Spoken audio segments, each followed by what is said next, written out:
নমস্কার, টিভি9 বাংলায় আপনাদের স্বাগত জানাই। আমি শুভজিৎ রয়েছি আপনাদের সঙ্গে। কলকাতায় একের পর এক বাড়ি হেলে পড়ছে, সেই ছবি আপনাদের দেখিয়েছি, সেই খবর আপনাদের দেখিয়েছি। শুধুমাত্র খবর দেখানোর জন্য নয়, আপনারা জানেন এক্ষেত্রে বেশ কিছু আশঙ্কার মেঘ ঘনীভূত হয়েছে। এবার কসবার বেদিয়াডাঙ্গায় হেলে পড়েছে বহুতল, ছাদে ফাটল ধরেছে, বাসিন্দারা খুব স্বাভাবিকভাবে আতঙ্কে। বাড়ি ভেঙে পড়ার আশঙ্কায় পাশের বাড়ির বাসিন্দারাও কলকাতা পুরসভাকে চিঠি স্থানীয় কাউন্সিলরের।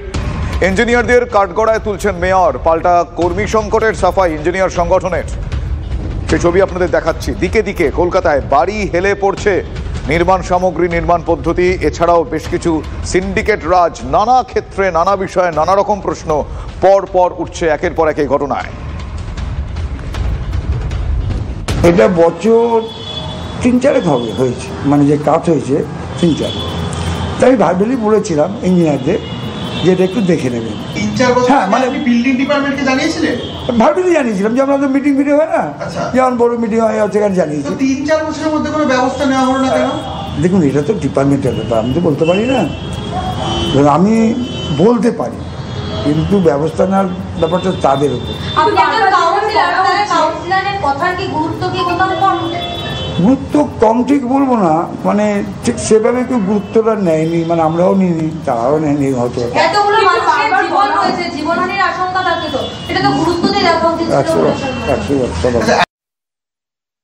এলবিএসরা ওদের কাছে প্ল্যান গেলে তবে তো প্ল্যান করবে। যদি আপনি না যান তাহলে ও কি এসে আপনার বাড়িতে প্ল্যান করে দিয়ে যাবে? এলবিএস এর কাছে যেতে হবে, টেকনিক্যাল সাপোর্ট যদি আপনার লাগে, এবং এলবিএসরা তারপরে সেই প্ল্যানটা কর্পোরেশনে গিয়ে জমা দিয়ে বা এখন ইওডিপিতে জমা দিয়ে স্যাংশন করতে সাহায্য করেন, এবং তারা তখন দায়িত্ব নেন যে এটা আমার তত্ত্বাবধানে এই বিল্ডিংটা হবে, যেখানে কোনো 2 নম্বরই হবে না, মানে কোনো মানে অনৈতিক কাজ হবে না বা কোনো আনলফুল কাজ হবে না। সেই দায়িত্বটা এলবিএসরা নেন। কিন্তু যদি কেউ নাই যায় তাহলে এলবিএস কোথা দিয়ে পারবে? আমাদের রেসপন্সিবিলিটি 24 ঘন্টা, মানে কি একটা মানুষ 24 ঘন্টা কাজ করতে পারে নাকি? আপনি যে কোনো ইঞ্জিনিয়ারকে জিজ্ঞেস করবেন, তার পরিবারকে জিজ্ঞেস করুন, সে কটায় বাড়ি থেকে বেরোয় আর কটায় ঢোকে প্রত্যেক দিন। 8 ঘন্টার অনেক বেশি কাজ করছে, প্রত্যেকের এলাস্টিক লিমিটের বাইরে গিয়ে কাজ করছে। যা হবে এরপর টোটালটাই কোলাপস করে যাচ্ছে, তো বুঝতে পারছেন, প্রশাসনের মাত্রা বুঝতে পারছেন না। এইসব গাল ভরা কথা বলে লাভ কি? লোড ঠিক করুন, একটা মানুষ কতটা কাজ করতে পারে, তার কাছ থেকে আউটপুট কি পেতে পারি।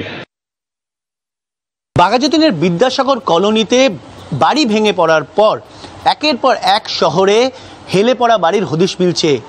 যেমন মিলল কসবার 67 নম্বর ওয়ার্ডের বেদিয়াডাঙ্গা মসজিদ বাড়ি লেনে।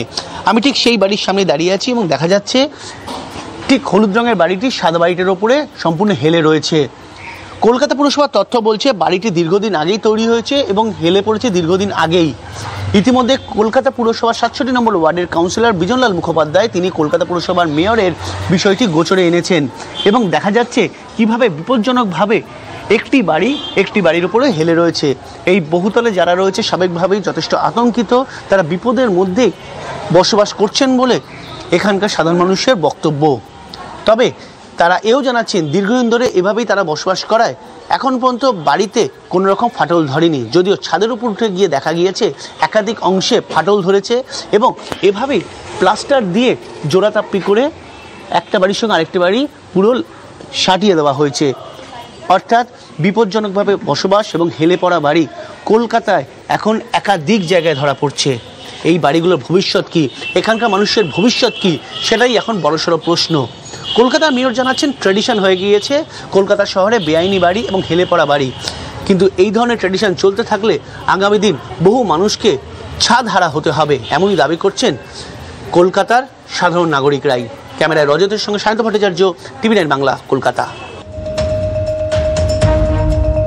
একটার পর একটা পর বলা যায় এন্টালিতে হেলে পড়া বাড়ি ঘিরে আতঙ্ক বাড়ছে। পুরসভার 55 নম্বর ওয়ার্ডে বিপজ্জনকভাবে হেলে পর বহুতল, ছাতুবাবু লাটুবাবু লেনে বিপজ্জনক অবস্থা, জলাভূমি বুঝিয়ে তৈরি বহুতল। অভিযোগ স্থানীয়দের, অভিযোগ অবৈধভাবে তৈরি করা হয়েছে ওপরের 2টি তলা। যে কোনো মুহূর্তে বড় দুর্ঘটনা ঘটলে এর দায় কার কাঁধে যাবে, কে দায় নেবে? দিকে দিকে তাসের ঘরের মতো ভেঙে পড়ছে বাড়ি। নজরদারি কোথায়, কি করছে পুরসভা? প্রশাসনের শুধুই কি আশ্বাস? শুধু প্রমোটারের দিকেই দায় ঠেলে দিয়ে এক্ষেত্রে যাবতীয় দায় সেরে ফেলতে পারবে কি প্রশাসন? এ প্রশ্ন তুলছেন সেখানকার মানুষজন, এ প্রশ্ন এই মুহূর্তে তুলছেন এ জেলার মানুষ, এ দেশের মানুষজন। দেখছেন সেই ছবি, হেলে পড়া বাড়ি, একটার পর একটা ঘটনা। কলকাতায় বাড়ি হেলে পড়ার ঘটনা যেন পিছু ছাড়ছে না। একের পর এক জায়গায়, একের পর একাধিক জায়গায় পাশাপাশি হেলে রয়েছে দুটো বহুতল। এই ছবিটা যেন পরিচিত দৃশ্য হয়ে যাচ্ছে এই শহর কলকাতায়।